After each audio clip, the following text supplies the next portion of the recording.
For many years, women across the globe have been fighting for the rights and recognition that they truly deserve.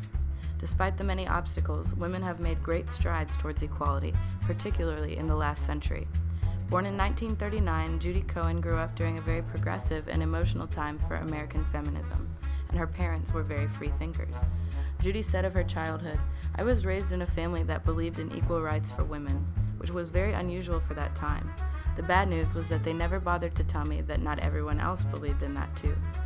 Judy's passionate, open mind, combined with her natural artistic skill, assured that she was well equipped to take the world by storm.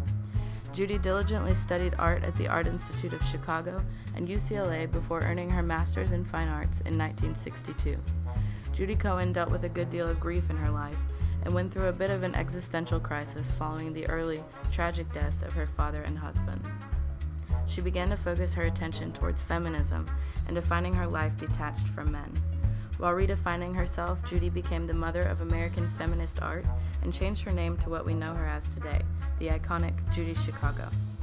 Judy Chicago took on many projects focused on calling attention to the lives and struggles of American women.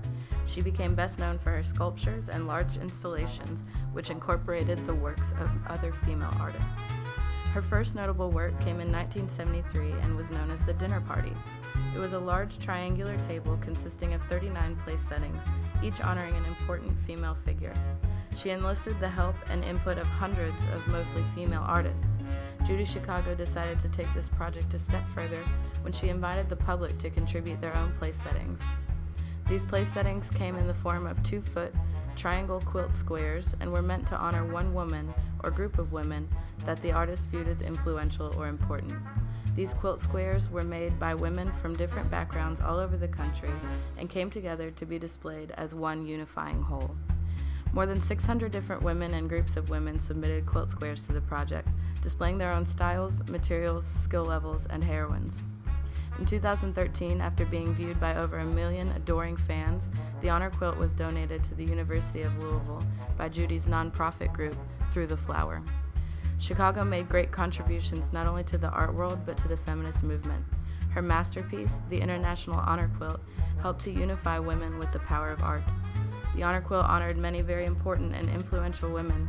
One of the heroines honored by this project was Sojourner Truth. Sojourner Truth lived a very troubled life and was born into slavery in the state of New York. Truth escaped her master in 1826, just 1 year before slavery was abolished in New York. Her courage, wisdom, and devout faith guided her to safety and freedom. Truth's mother was a very religious African woman who taught her children the importance of faith. This lesson stuck with Truth through all of her hardships and helped her to achieve great things. Once Truth adjusted to her newfound freedom, she began to travel the world, sharing her strong beliefs about slavery, women's rights, and God's.